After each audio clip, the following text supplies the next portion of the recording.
Oh, now you fucked it up. You had it right a minute ago. I don't think you don't need a close up of an old guy. No. Before you had it just right. What about now? A bit further. I can't go back any further. Okay, oh, that'll do. Yeah. Okay. Yeah. Okay. Yeah. So you wouldn't want to piss around anymore with red dot there.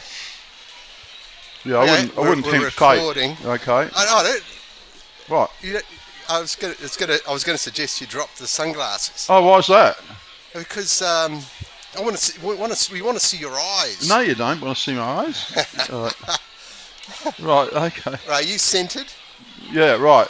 Yeah. No, you can't do any better than that. Okay. That's good. Well, you don't have to look at it. If you did it, what I'm saying is that that's the best thing. I won't be looking at it, of course. Yeah. But looking at it that way.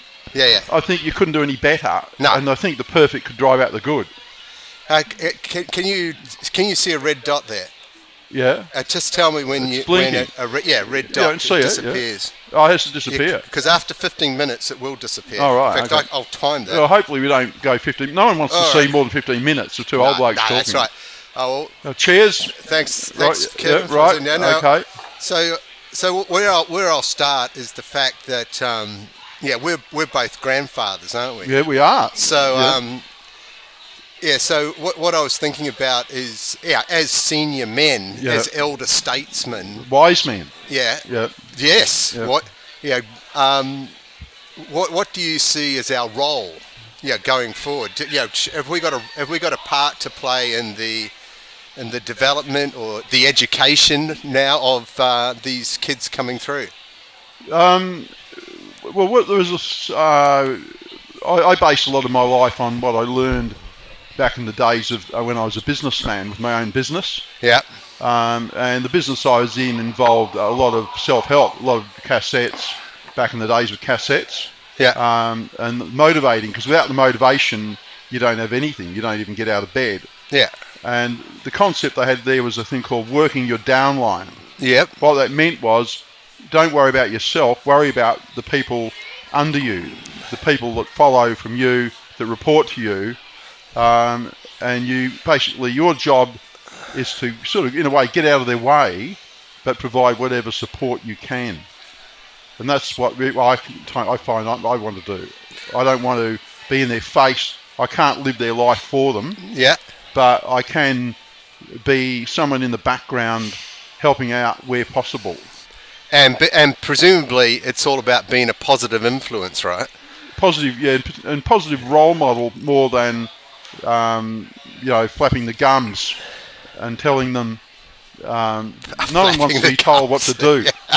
Well, it's becoming a reality as you get older, isn't it? Indeed. Bloody hell! Nobody wants to have some old timer come digger, up and tell them how to live their life. Yeah. Because a lot of things have changed. Yeah. What was relevant for me, if I was going to the beach to take a transistor radio, not take a tranny with me to the beach, but take a transistor radio to the beach.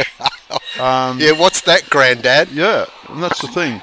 Well, in fact, that's actually a very relevant thing, because sometimes you'd be going to the beach, you'd pack your towels, your swimmers, and someone would say, have you got the tranny packed with you? And I'd say, hang on, I'll go and grab it. Okay. But now you'd probably be thinking differently. And then if I look back even since then, to keep on the technology, remember they'd be saying, are you going out on a walk, are you? Have you got your Walkman with you? Yeah. And now if you said that to a child, if you're to a teenager, you say, have you got a Walkman? Yeah, they think they're talking about a walker. Yeah, they say, what do you mean a Walkman? Are you trying to be some cool dude? You're going to go on a Walkman. No, I mean, are you taking music? Are you wired for sound? Yeah, that's it. So things are different. So that's why I think, to hand over to you in a minute, I find that I don't think I have the answers to a young person today. No. Because they're living in a different world. Yeah. It doesn't mean I can't provide help where possible. Yeah, well, it's the other thing. Like, like they always talk about education being a key thing. So, as a grandparent, are we supposed to give over a a blank checkbook and say, well, this is for the child's education, but which probably leads to a bigger point. What type of education are we talking about? Like, what sort of things would they be learning in university? And my wife works in aged care, and she had a woman that passed away recently, and her last words were, "Yay, I never had to use algebra." That's right. Yeah. Well, I mean, she went through her entire life. And you raise an interesting point. Where that lady that you describe, she got to live in dignity and pass away with a joke. Passed away with a joke. And pass away, gently into the night. Yep. Whereas again, we're talking about how technology. Back in my day, I remember going to see my great grandmother. She was 98 years of age. Yeah. And all of us filed in to see her, and she was there, propped up in a bed. She was obese and was unable to move, but she had been well cared for by the staff, by nurses. But in our modern era, because of technology, even within the last week, we've had a case of an old lady of 95 years of age, a woman with 8 children and 20 grandchildren and another 5 or more great-grandchildren. This woman, getting on in years, was tasered to death by a policeman. I've read about that. Yeah. So back in the days of my great-grandmother, I mean, she was obese and she had trouble getting out of bed. She was in no risk of being tasered to force her to get out of her bed. She was treated with dignity. I think nowadays we don't respect our elders as much, and they can find themselves writhing in agony with electric prods in their body. Yeah. So I don't know if that's something we can learn. I think we can do better for our older people. Yeah. Because without them, we wouldn't be here. Yeah. Well, and also the other thing is like education. Like, we're from a background of IT, and some of the we've been on projects where I found some of the more what I call negative resources are some of these guys who went to like a private school, because they would have what I call this like air of superiority, and they would be like, it seemed to be their role would be like it's almost like a captain negative role, where they would be pointing the finger and questioning everything that's going on without actually offering anything positive or like an alternative pathway that we could be doing something better. All they seem to be doing is just criticise. And they kind of turned that into an art form. Sorry, go. No. Surely you went to a private school? No. Oh, I thought you did. Well, I was in the zone for a no. It was a good school, but we didn't pay any.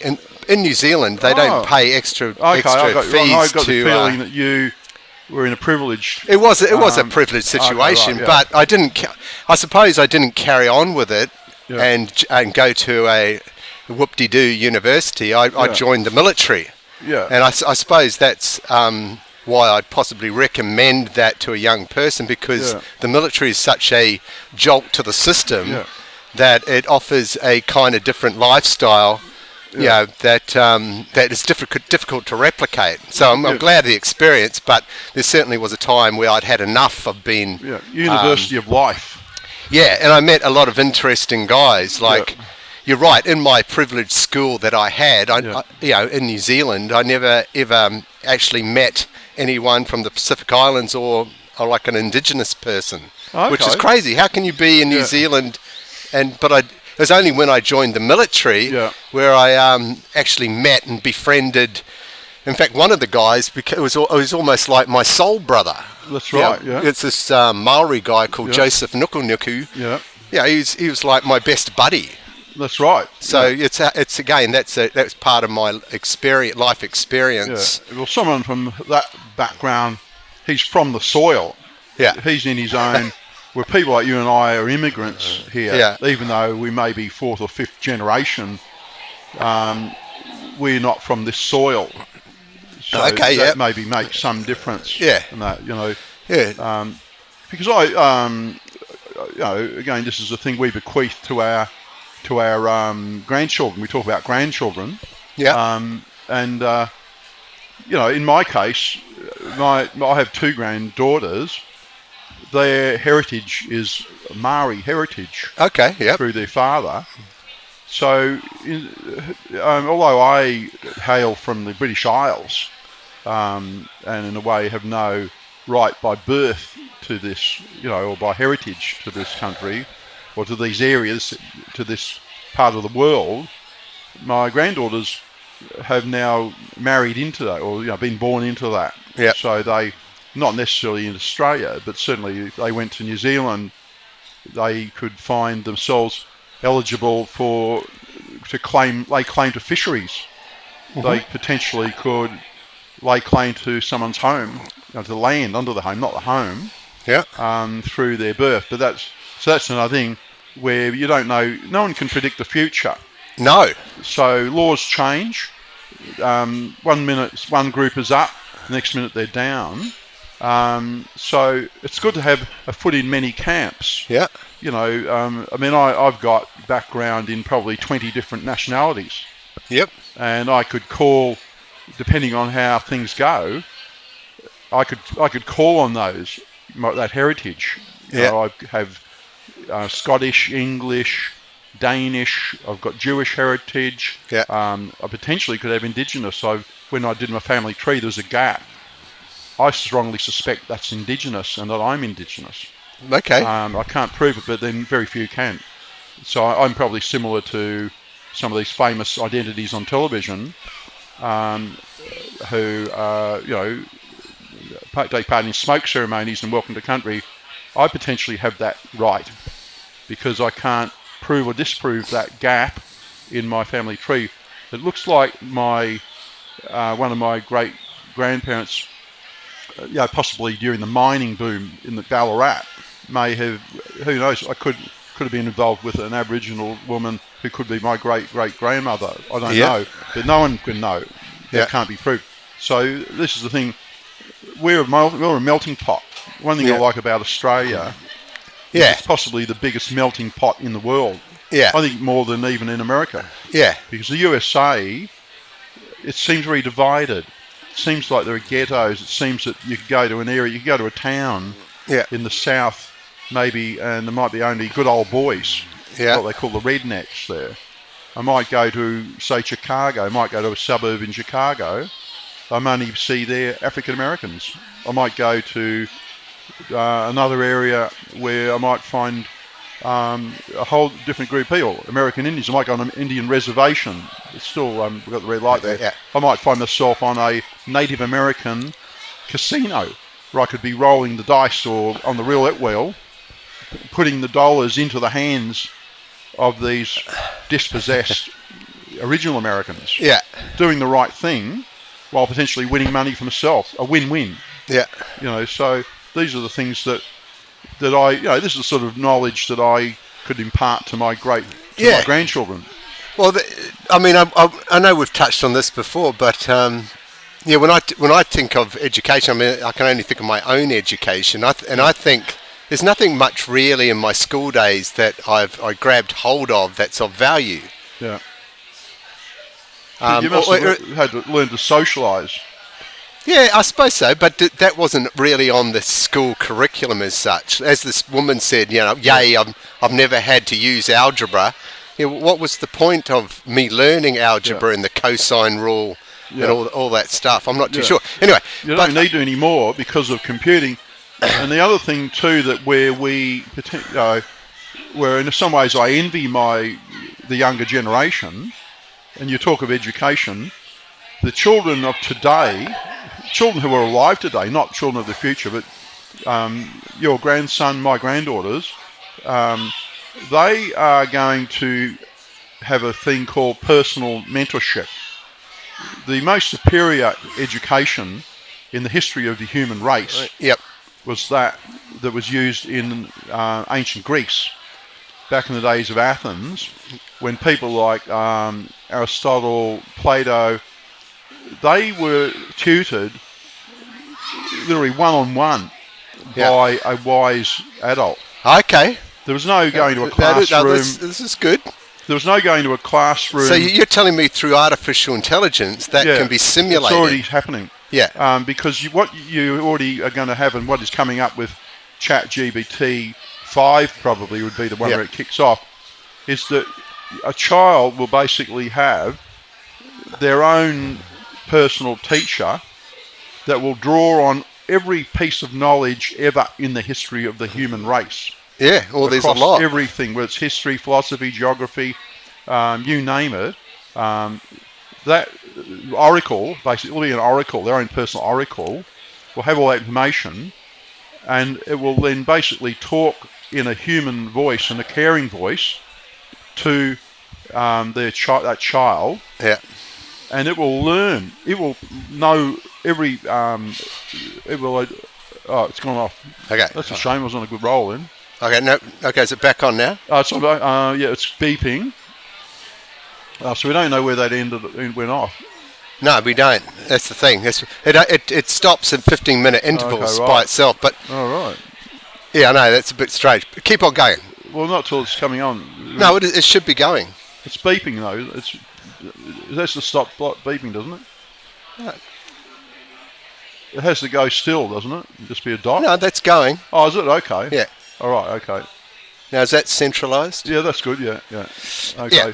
Yeah. So I think to just recap, as I was saying, the teaching of not of the future, we're probably already just starting now, but so we're talking about within the next 12 months and onwards, right?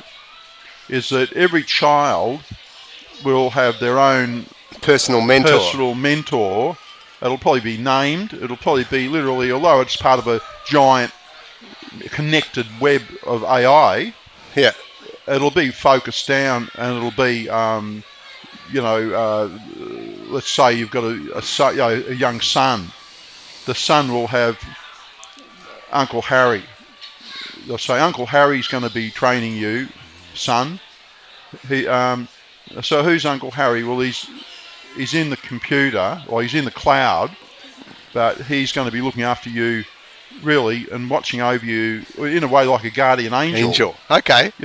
But you could spec the parameters of how, what sort of things, that you want to drive this young person. No, because that would defeat the purpose. Oh, okay, but so it's open-ended. How could you, a mere human, and unless you're going but if you're the parent of this child, haven't you got the say of what direction you want this personal mentor to drive?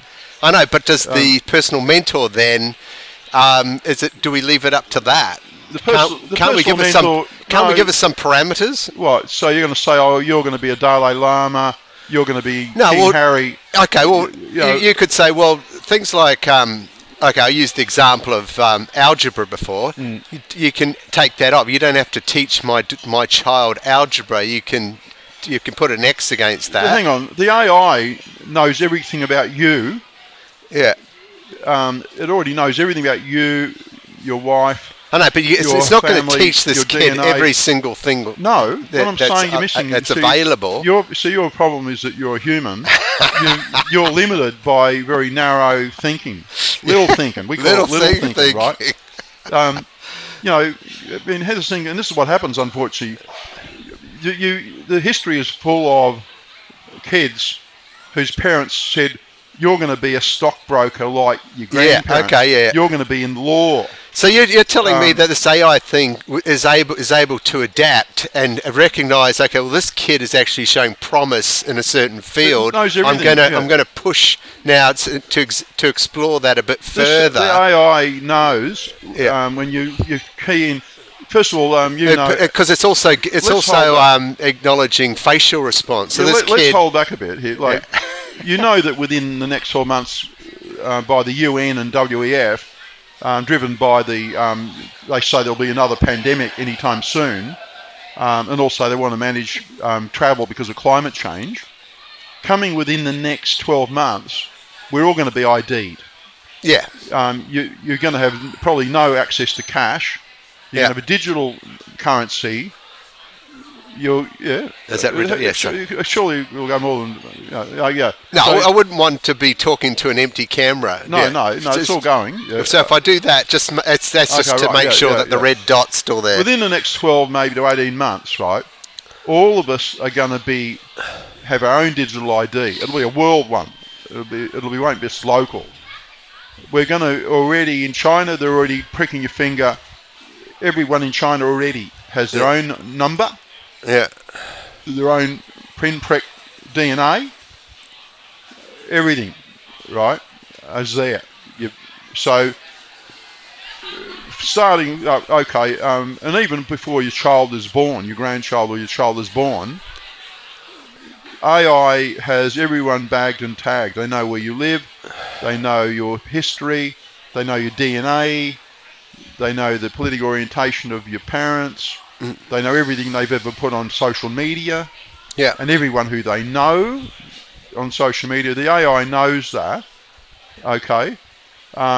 It knows their wealth because it has your bank details, knows everywhere you've travelled, plus it has all the background of the whole rest of the world. So you've now said, okay, I'm registering my child now for life education. So the AI is going to optimise that child's benefit. It may identify that child is 6'5", and the background of parents very athletic. It might say, well, you know what? I'm going to focus on putting this child into working out, nutrition. I see you as a professional basketballer. Yeah. Now, what happened in the past is that there's probably some 6'5" person living in Detroit who never got a chance to go and be in the NBA. They're in the wrong family. Yeah. They only grew up and had to join a gang and sell drugs because of where they were. Or they were lost to the... and then someone else who just happened to be either be noticed by a neighbour or their parents knew people who knew people. They go and become an NFL footballer or an NBA basketballer. And they reap the benefits of all that. Of their natural talent. Or some other person, they might be someone who I hesitate to use the term Woody Allen. I hesitate to say Woody Allen because he's discredited. Yeah. But someone who looks like Woody Allen. Yeah. Someone who's very introverted. Well, Woody Allen is almost in the same bracket as Jimmy Savile or Rolf Harris, isn't he? He's like. Those guys who are big in the day are just been literally taken off. But I'm using the Woody Allen as you see him in his films, where he's often, and when he shows a picture of himself as a child, he personally shows a kid with huge glasses, an inch thick, socially awkward, similar to Waldo in that rock song. By Van Halen, Hot for Teacher. You've seen that? No, I don't follow Van Halen. Yeah, well, there's a video called Hot for Teacher. It's got two Miss Worlds in it in bikinis. Okay. But there's a little kid in there called Waldo, and they're saying, "Shut up, Waldo!" And this kid's being bullied and heckled because he's the class nerd or geek, right? Yeah. Now, if you've got this child and that child is through no fault of its own genetics is not very going to be it's not going to win Olympic medals, but might have the IQ of Einstein. Yeah. The AI is going to not waste that kid's time on being humiliated in gym, humiliated on the football field, forced to play rugby. You talk about private schools, and they'd force a kid to play rugby, who then gets probably injured, gets their neck broken, when that child could be the next Einstein. This thing knows your IQ, it's continually testing and recalibrating, so it is going to say, right, I'm not even going to waste my time teaching this kid maths. This child is verbal. Has verbal skills so good. That why would I waste my time when they could use a calculator? someone else, they might say, this person has got no verbal skills whatsoever. They literally, their communication skills of an amoeba. Yeah. But genius athletics, genius at maths. Okay, genius. Literally like a walking calculator. So we're going to focus this person through science. Yeah. Because that's going to be an advantage to the world. Yeah.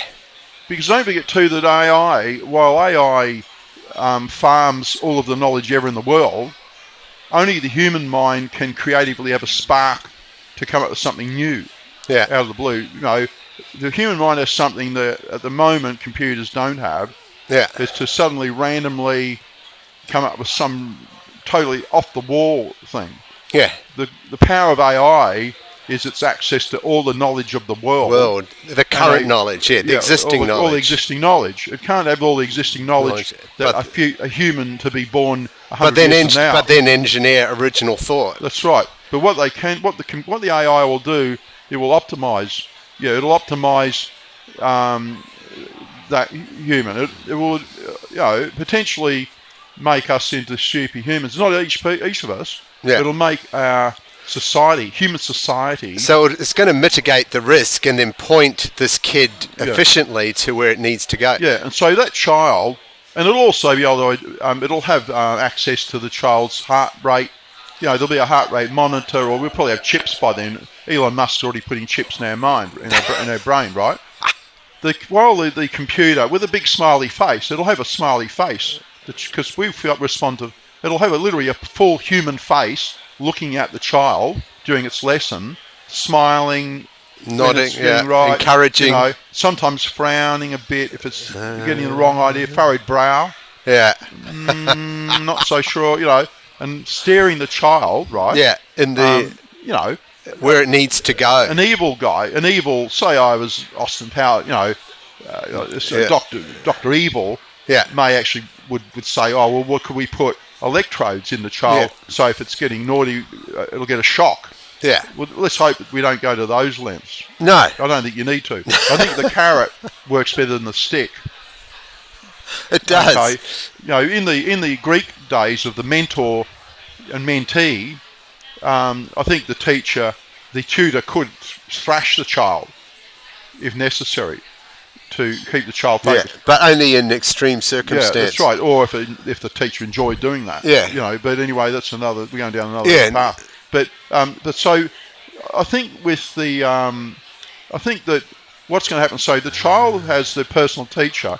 The tutor has quickly identified what the strengths of the child, both sport, physical and mental, and then it's bringing to bear all of the knowledge in the world, plus the new knowledge coming in all the time from all the other humans in the world living right now, not just history, not waiting for history books to be written and then published in 20 years, all the knowledge of the world right now.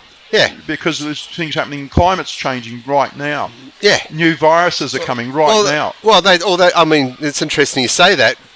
I mean, I've never really, with technology now, I can now access information on oceanography. So there's a change. There's in the Pacific Ocean. There's a thing called ENSO, isn't it? Yeah. It's the El Nino Southern Oscillation, and that's changing. So I want to know. Okay, well, can I dive into that, please, and find out some more information? You can find out more information that you wouldn't know what to.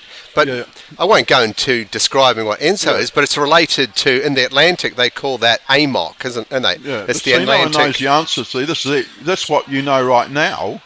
Yeah. See, no one knows. Like right now, well, they're saying that we should stop eating meat because of the nitrogen of cows. Yeah.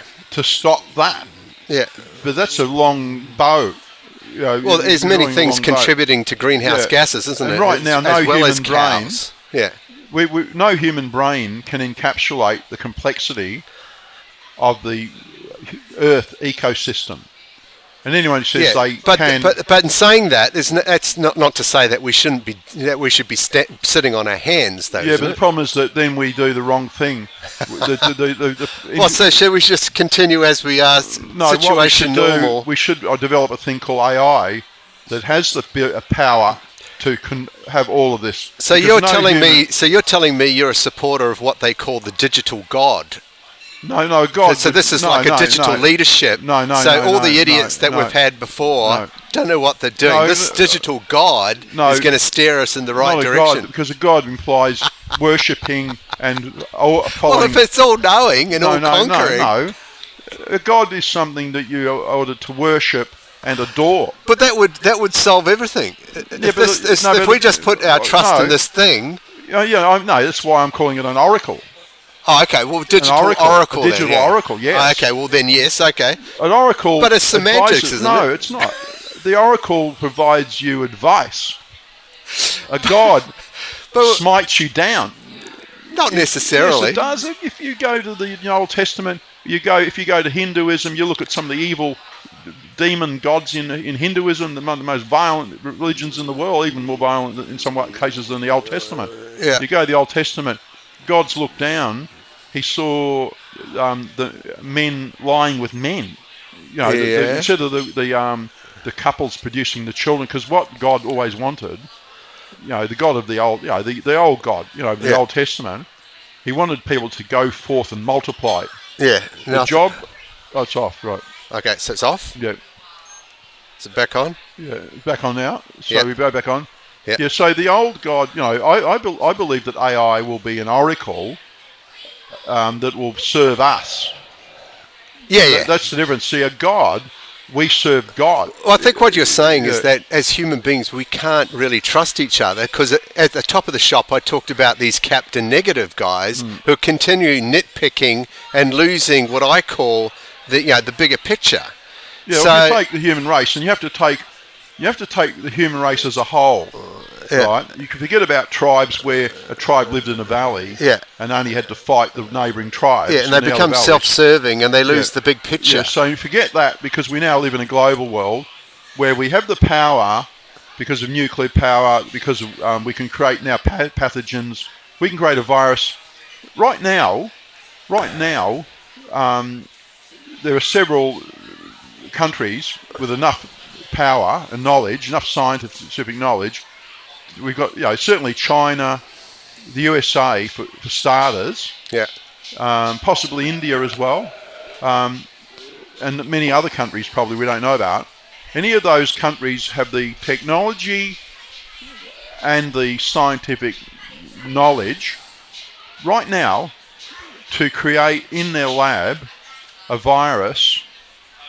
Right now, they could create a virus that is much more transmissible than coronavirus, but with an 80 to 90% kill rate. A virus that would spread rapidly right around the world, and you have to, given that we've all evidently had coronavirus, either symptomless or with symptoms. Everyone in the world already. Well, we've either had coronavirus or the vaccine. Yeah, or both. But anyway, and that was a first attempt. The coronavirus was their first attempt at this. Yeah. They've already refined that and bent that into the next model.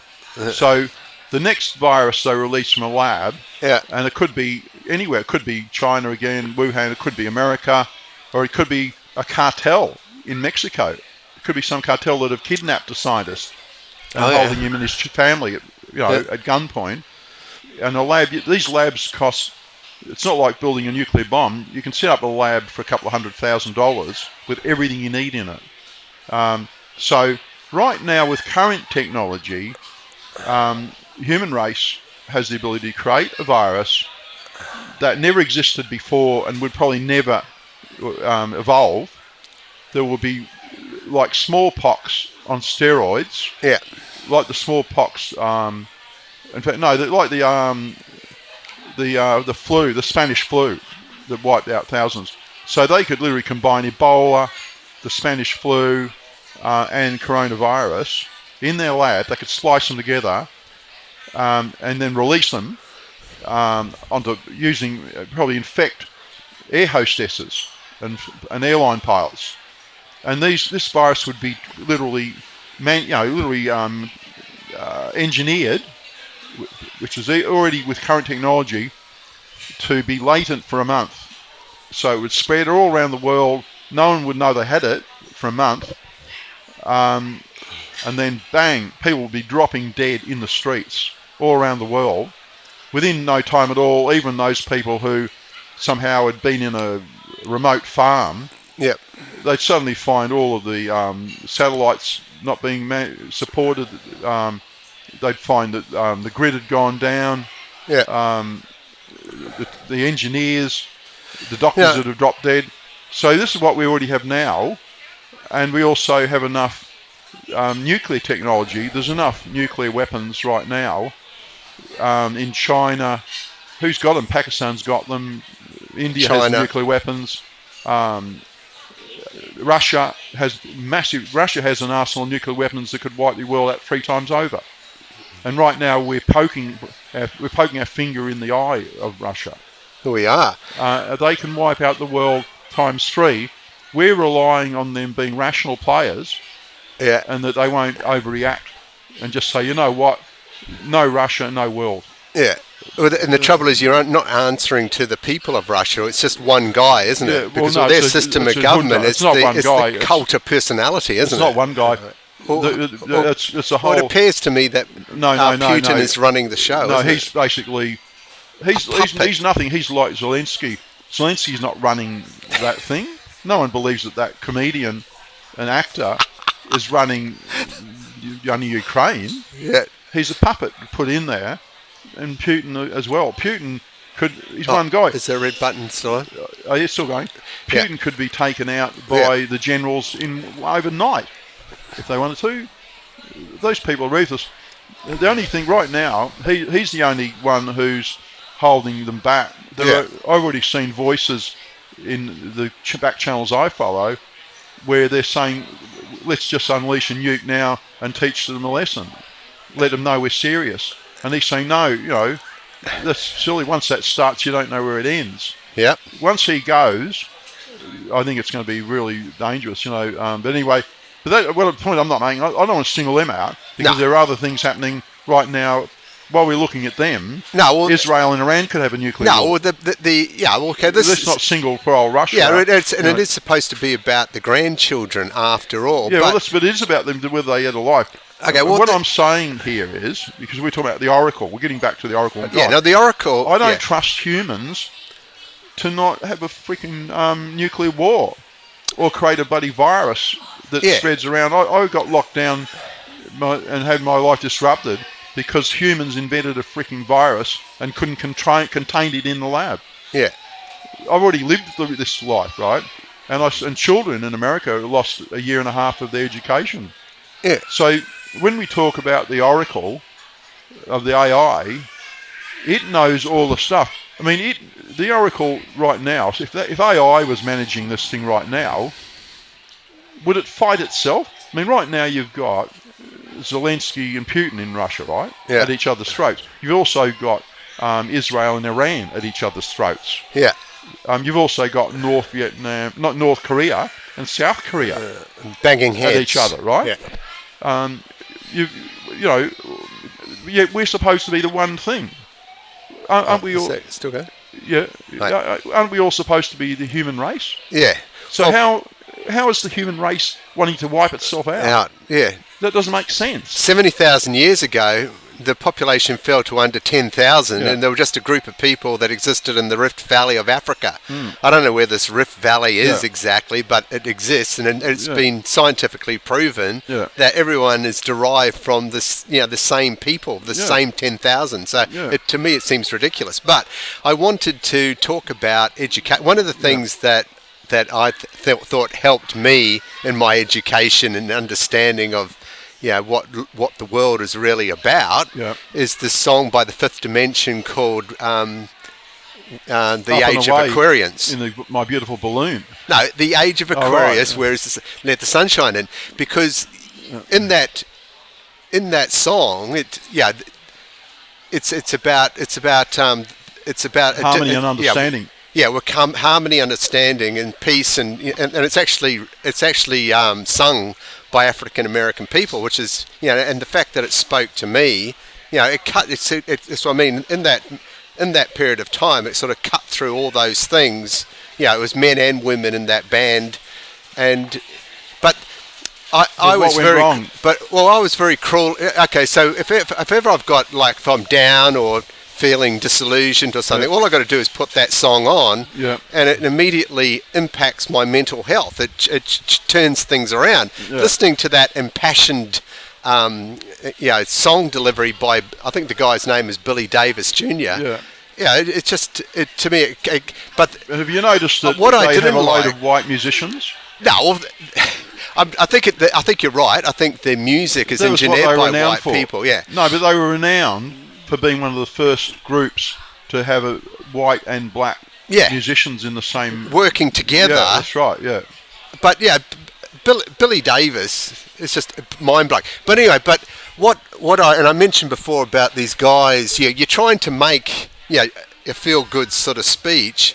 What you don't want. So I'm a dreamer. This is what I think that the potential for life should be. Yeah. People working together, aligning together. You'd like Blue Mink as well, wouldn't you? But these Captain Negatives will come down and they want to destroy. So I said, hold on. How? Tell me how. And the finger comes out. Yeah. Tell me how the moon can be in the 7th house aligned with Jupiter and Mars. Yeah. And the finger comes out. Can't happen. No one's ever said that. I've never. Who would say that? It wasn't you, but it was told to me that it's that this song is bullshit. I said, well, but don't they? Wouldn't this person or persons unknown? Would they not have any understanding of how poetry or works and how metaphor works? Well, they understand metaphor. Well, I must admit, I knew nothing about climate change before I saw a film called The Day After Tomorrow. Right. And I said, well, in this film, all this ice is dumped into this Atlantic current, and it triggers off an ice age. Yeah. And the same person came back to me with the finger, can't happen, not in that time frame. Right, It can't happen. Yeah. I said, well, like that song that you poo-pooed, it's just a metaphor for a bigger picture. You need to stop. You need to step back. And and acknowledge that if that song makes people feel good, then that's a good thing. If that film teaches something about carbon emissions, then that's like an educational tool, isn't it? It's not an exact thing. It's supposed to be part entertainment as well. Yeah, but surely anyone would understand that. No, apparently not. No, but these people are linear thinkers. And this is what sometimes, and I suppose that's one of the messages I want to get out, is that sometimes, in the art of just wanting to feel like, the ego or whatever you want to call it needs to feel like the making of, needs to be right, and needs to feel it's something in that person's makeup. So if they heard the song by Blue Mink, take a pinch of white man, take a pinch of blue blood, take American Indian too. And mix them all together. They would say that. No, you can't do that. How dare they say a guy with chinky eyes? I think that was what a lot of people had issue with. They had a lot of trouble with that. Yeah. But you're literally throwing the baby out with the bathwater, aren't you? Because you're losing sight of something. This is the problem again. This is the problem with what you're describing there. Is there's a phenomena at the moment where people want to go back and rewrite history. Mm-hmm. And so you've got people say, I need to go back to every film where had someone smoking. Yeah. Let's go and get Bogey. Let's edit out him smoking. Use technology to like... Yeah. They say, hang on. They had this guy, he said, come on, girl, let's go. Toxic masculinity. Let's edit that out, and so you want to go back and say no, because surely that means if I watch a film, say about the gladiators, they wouldn't have any proper swords and they'd probably be hugging each other or something. Can't I watch a historic film? And accept that we don't send people from different religion now to be eaten by lions. Yes, it happened. Yes, it's bad. I don't know that I owe. It's all going. I don't know that I owe reparations to the people who were put in front of lions, fed to lions. Yeah. You know, in fact, they're probably my ancestors. You know, not the ones who got eaten, but you know. So this is one of the problems we have. But so I don't know. Getting back to these young people today, they're going to be lucky. They won't have this bullshit because their personal mentor is going to guide them up, you know, and manage them. They're going to grow up like so happy because their uncle so-and-so, Uncle Kevin or whoever they're allocated, is going to look after them and bring them to the fruition of all of their talents. Yeah. Not make them be failures. They won't even be about failure because how can you fail when you're maximising your natural talents? You know, no one fails because you're all different. So you won't be, you know, if you look at your traditional classroom, you put 20 kids in a classroom and you got them sat in rows. Teacher comes and speaks out the front of the class. Some kids are distracted and miss some of that lesson. Others are all ears and taking the lesson in. Then you give them a test. They get different scores. Yeah. Someone failed. Someone came last. Yeah. Smarty came first and got a big star, a gold star. Yeah. Already those children are growing up was resentful, arrogant because they were getting the gold star, and then that breeds success. Yeah. Because they're good at that. I was in a school where the same kids were getting the gold stars were also winning all the athletic competitions. They become very arrogant people. Yeah. And they turn up with the most beautiful woman, you know, and in a mansion, like, and then, you know, and they feel that they're superior to someone sleeping rough by a bus stop in a sleeping bag. Are they superior? I don't know. They would believe they were. That's why But each of those children, the guy sleeping rough with a drug habit on a bus shelter, and the guy with a beautiful, you know, supermodel East wife, European model wife, each of those was someone's child. Yeah. So something's gone wrong. Here comes the oracle. The oracle, you know, instead of like favouring someone who they just happen to be born in a privileged background, this person was just unlucky to be born, you know, maybe left on a doorstep. Maybe the mother literally gave birth in a toilet and dumped this child on a doorstep there and then adopted. You know, I think it's gone off on that. You need to do something about this technology because it's... is it back on? No, it's not. No. Oh, because this is a limitation, this thing. What about now? Yeah, it's back on now. Yeah. I can't work out how to keep that going. Yeah, after 15 minutes, it stops. I don't know why. Maybe it's time to invest in a new... You know, because you're a high roller. You know. Yeah, well, this one's all right. It just keeps on rolling. Yeah, but you're a high roller. You're bloody not short of a quid, are you? Yeah, I don't know. Yeah, I can't explain that. No, but I'm saying it's probably got a setting. Throw it in the bin. Get another one of these. You're made of money. You know, come on. You've inherited money. I'm a senior citizen. You've got a big, massive pension to come from Suncorp. You're working probably another pension to come from super from Australia Post. You've got a super coming from there. You've got Australia Post. You're running the estate of your parents and that. Like, I tell you what. I tell you what else has been on my radar. What's that? During the coronation of King Charles, I noticed he never looked kind of happy. He looked kind of ill at ease. Have you seen his wife? Yeah, like the Queen Consort, but apparently she's not the Queen. She's actually the Queen. I thought that. Yeah, anyway, but the point is, so I did a bit of digging on that. See, as you know, I've been an ex-military man. I dug a little bit back to World War I, and I don't know. I knew this, but I didn't know it. That at the time that the fighting commenced. Yeah. All those major powers, they were all first cousins. Yeah, that's so right. Nicholas II, William II, and King George of the United Kingdom, they're all first cousins. Yeah. And ironically, Queen Victoria back in the day thought, well, this is great. I'm going to put all my children out across Europe, and I'll be like the mother of Europe, and it's going to solve conflict because now, because of this. Aristocratic blood, we're just going to problem solve, and there will be no more bloody Prusso-Franken, Crimea War, Napoleonic wars now. That'll be a thing of the past because we'll be able to nut out. But unfortunately, what she didn't take into account that, because Wilhelm II and King George actually met each other as 5-year-olds, didn't they? I don't know. And King George, they all used to go back and forth. He laughed. Look at Wilhelm with his because he had a disability with his arm. Okay, he took the piss out of him, because of his disability. Yeah. And apparently that was one of the drivers, which ended up being World War One. Yeah, but Willem II had a cigar named after him, didn't he? I don't know. I'm pretty sure he did. All I do is I used to work with a German guy who went, World War One and World War Two, both started by Austrians. Yeah.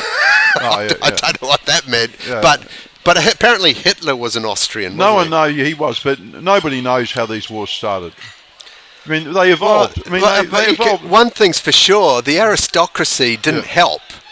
No, but getting back to King Charles, that's why I reckon he might have had a disquiet, because these guys are relying on public favour, and being an historian like yourself, we know from 1789 in France that things can go very badly for these royal families, can't they? Yeah, but that was only when the royal family had power. When they had the French Revolution. Yeah. King Louis' power was absolute. King Louis had made messed up. The two big reasons for the French Revolution were, one, the money that King Louis had squandered in the American fight for independence. So he literally, in a way, same way as America right now is giving all this money, even though they've got people sleeping rough in America, they're giving billions of dollars to Zelensky to fight Russia. Yeah. And a lot of people in America right now, they don't even have a king in America.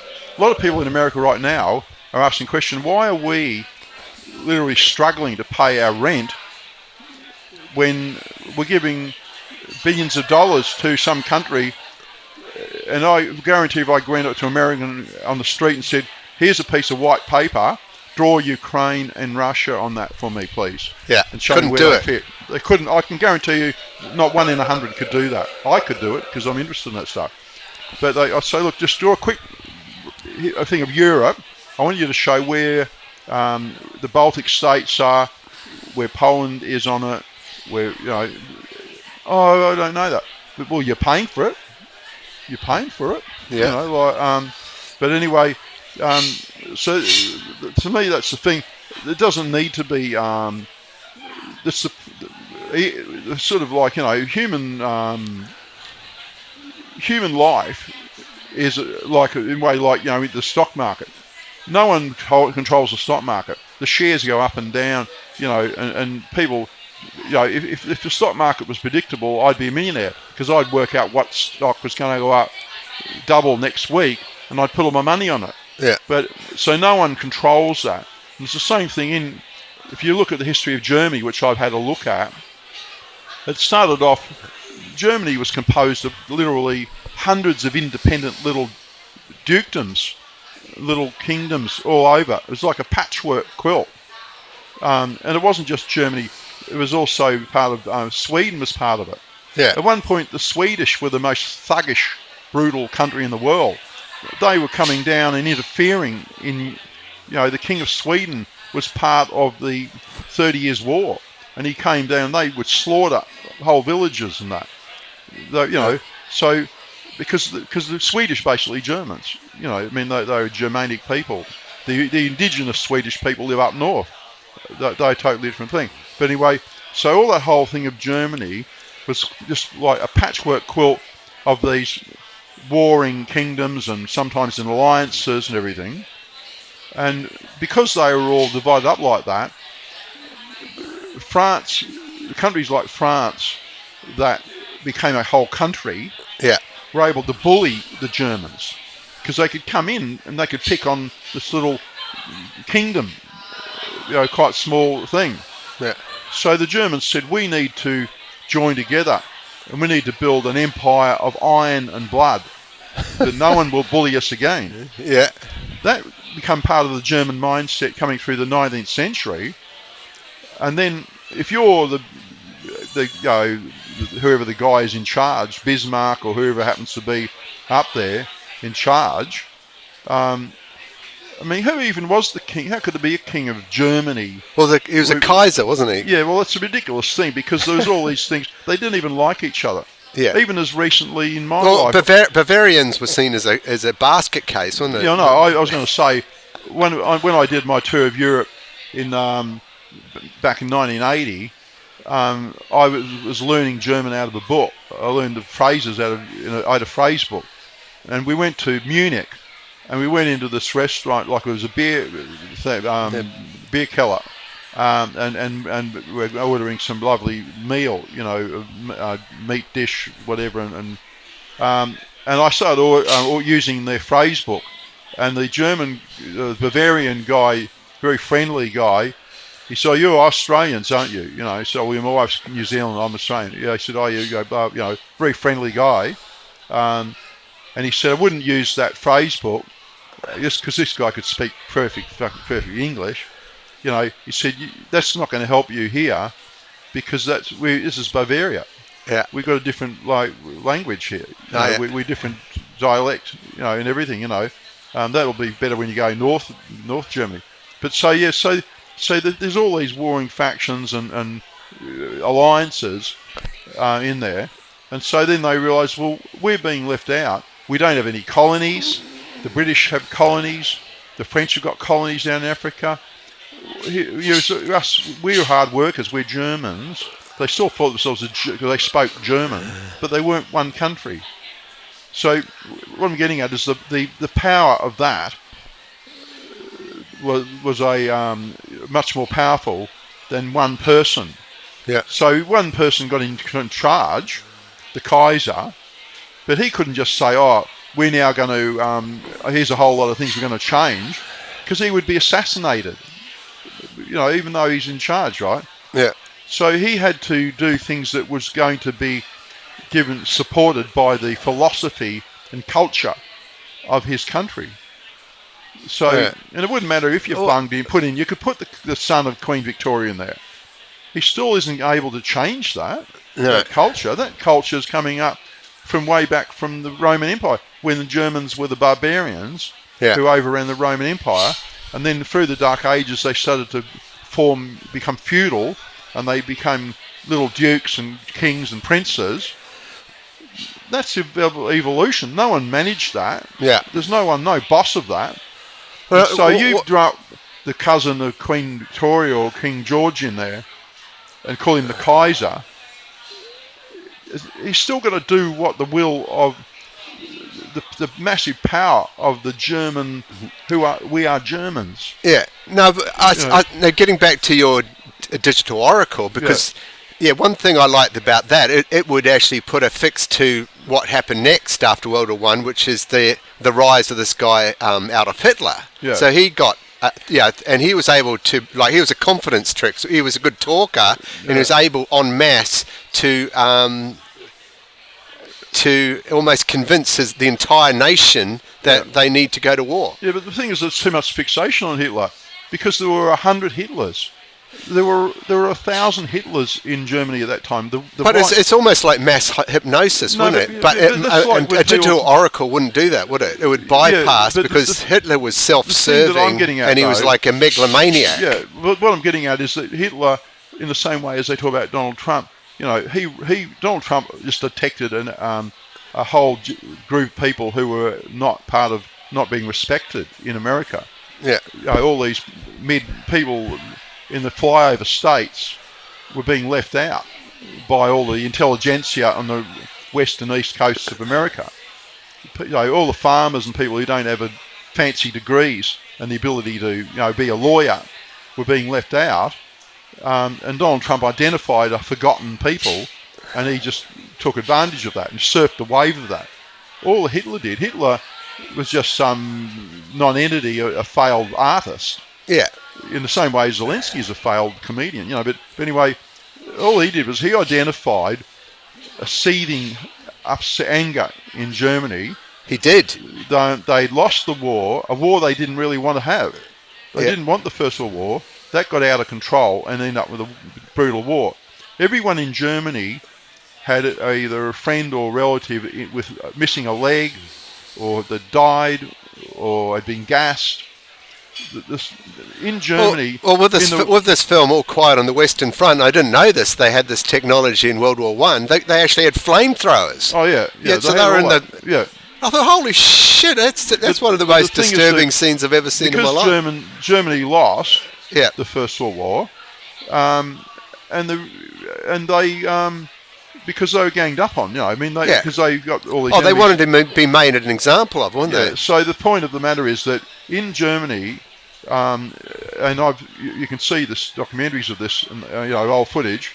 It's still going. Yeah, in Germany after the war, they had every train had a carriage with all the windows blacked out, blinds on the windows. That was for the injured soldiers. Yeah. Because their injuries were so grotesque that people couldn't look at them. Yeah.